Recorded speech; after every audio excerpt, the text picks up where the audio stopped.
Ethan had a way of drifting through his days, as if time were an endless stretch of gray sky. Mornings began with the alarm ringing into the void, silenced by a lazy swipe, followed by the warm embrace of his blanket that seemed to hold him tighter than any dream he'd had. School felt like a chore he hadn't signed up for, and assignments piled up like forgotten leaves in the corner of a yard. His parents tried talking to him, sometimes softly, sometimes with frustration, but their words slid past like water over stone. Most afternoons found him in his dimly lit room, the hum of his gaming console filling the air. The hours melted away in the glow of the screen, and the world outside his window became something distant, something that didn't require him. He wasn't proud of this life, but he didn't know how to leave it behind either. Change felt like a mountain too high to climb. It was on one of those afternoons, when the sun was a faint smear of gold over the horizon, that Ethan first noticed Mr. Carter. The old man was kneeling in his front yard, his hands deep in the earth, planting what looked like tiny seeds. Ethan had seen him before, a quiet figure with a weathered hat and slow, steady movements, but had never thought much about him. This time, something about the way the man worked, unhurried, deliberate, caught Ethan's eye. The next day, Ethan lingered outside a little longer on his walk back from school. Mr. Carter looked up from trimming a bush and greeted him with a gentle nod.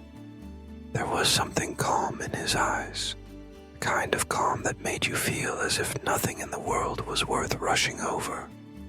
They exchanged small talk, awkward at first, but in that short exchange Mr. Carter said something that lodged itself in Ethan's mind. "Every big thing starts small, you know." Ethan didn't respond right away. The words seemed simple, almost too simple, but that night, as he lay in bed, they returned to him, circling like a bird over still water. He wondered if Mr. Carter was talking about his plants or something else entirely. The following afternoon, Ethan found himself standing by Mr. Carter's fence without quite knowing why. The old man was watering his plants, moving with the same patient rhythm as before. When Ethan greeted him, Mr. Carter smiled and asked if he'd like to try something. Ethan shrugged, half out of politeness, half out of curiosity. It wasn't what he expected. Mr. Carter didn't hand him a shovel or ask him to plant seeds. Instead, he said, "Start by making your bed every morning." Ethan almost laughed. "That's it." But Mr. Carter explained that small habits were like seeds.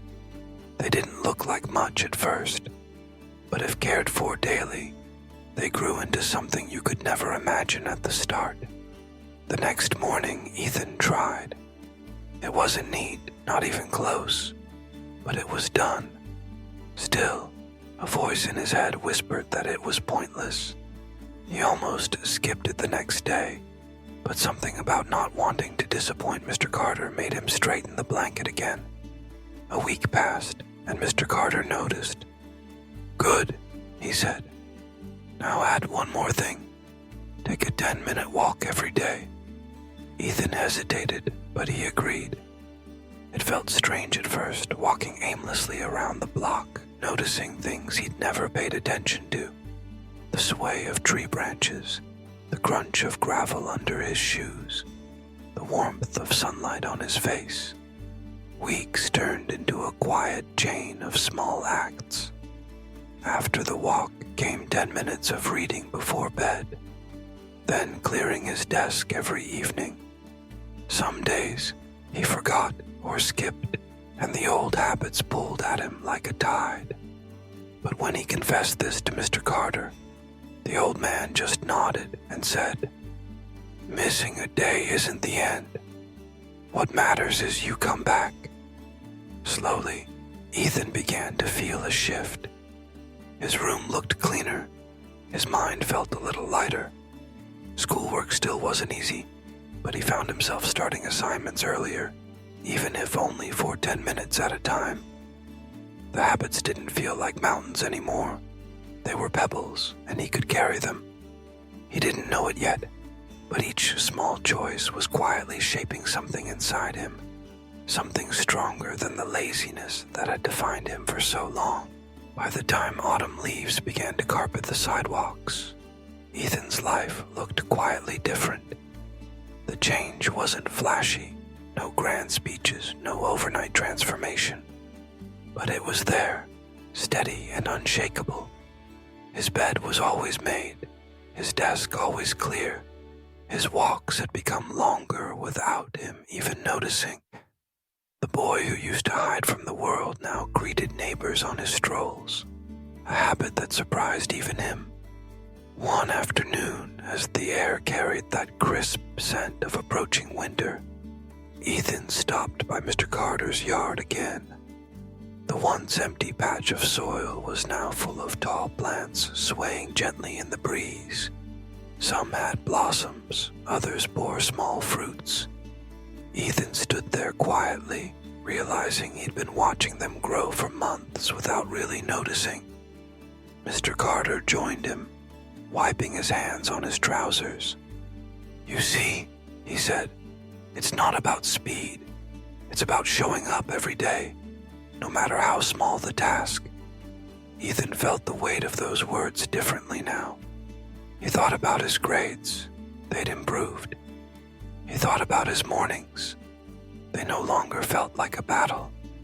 But more than anything, he thought about how he saw himself. He wasn't the lazy boy anymore. He was someone who could start, keep going, and finish. A week later, Ethan found himself helping his parents without being asked. He signed up for a volunteer project at school. The thought of college didn't seem like a far-off dream anymore. It felt like something he could reach if he just kept planting those little seeds. One night, lying in bed, Ethan realized that the habits themselves had become part of him. Making his bed wasn't just about a tidy room. It was a daily reminder that he had the power to create order in his life. The walks weren't just exercise.